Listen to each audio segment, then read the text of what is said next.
So I have begun to slay the threads. Well, before I slay, I'm going to separate them to include 2 more leaf sticks. So I have 1 thread over and 1 thread under, and that will help to maintain the tension and the order of the threads to make sure that I have it right. Because if I get the threads mixed up, it could be disastrous in the pattern.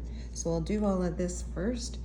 I also have my reed kind of locked in here. I can slide it back and forth if I want, but when I go to put the threads through the reed, I'm going to use this hook, this Sleying hook, and what I will do is I'll start from the pin dent here, put my hook through, and then wrap my threads through in the order of 3 threads, 3, 3, 3, and then 4 threads through 1 dent. So I'll get a few of those done and then I'll come back and show you what that looks like. So I'm about halfway done, and as you can see, I'm taking my warp, which was wound in bundles of 4, which kind of are clear when I separate them here. Bundles of 4. Threads there, and it passes over and under to leaf sticks, and as I'm winding that on the loom, that helps to add some tension to pull the threads straight and tight. And then what I'm doing is singling out every 2nd thread, so 1 thread goes over and the next thread goes under, and that's now you can see how every 2nd thread is blue or green, and it's really separating that nicely. It would jump out if I suddenly had a green one on top or a blue one on bottom, and that did happen earlier, but I took it out. And it's being passed through the reed in groups of 3 for 5 of the dents or holes or spaces or slots, and in the 6th one it has 4. And so I'm actually created a new hack today by just inserting a pin head on my 6th dent, so that I know that's the one where I have to put 4 through. All the others get 3 threads through. And then on the other side of my reed at the back, I don't know if you can see it, yes, I am knotting each bundle that I do, so every every 1/2 inch that I'm doing, it gets a knot so that it's not gonna pull back through the reed, because I wouldn't want that to happen. And so now I will carry on and try to finish slaying, that is putting the threads through the reed in the beater, and wish me luck.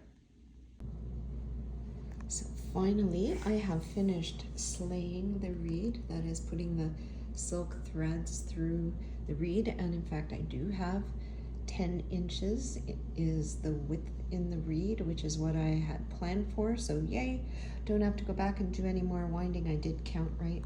I'm loving the painterly effect of the alternating chartreuse, yellow-green, and the blue, and then it's coming up much lighter in real life. It's darker on my camera from what I can see, but I love how you can see how all the blue threads pass over the first leaf stick, and all the chartreuse threads pass over the 2nd leaf stick. And yes, I did have one blue sticking up in the green, so I had to go back and redo that, but I'm really happy about how this has turned out.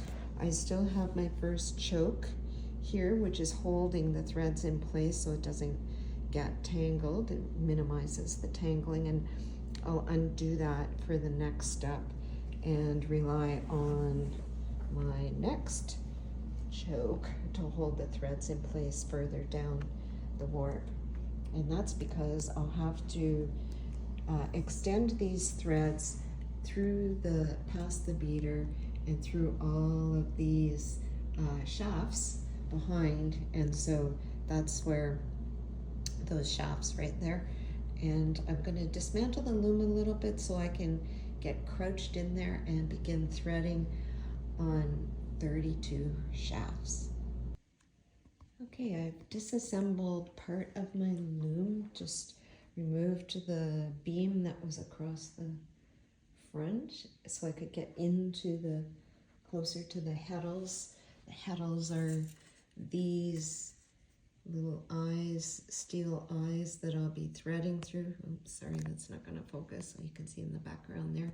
And they're distributed amongst the 32 harness. What I've done is I'm at the back of my reed now where I put all of the threads through, and I've found the center point because I'm going to thread the heddles from the center out to the left and then the center out to the right.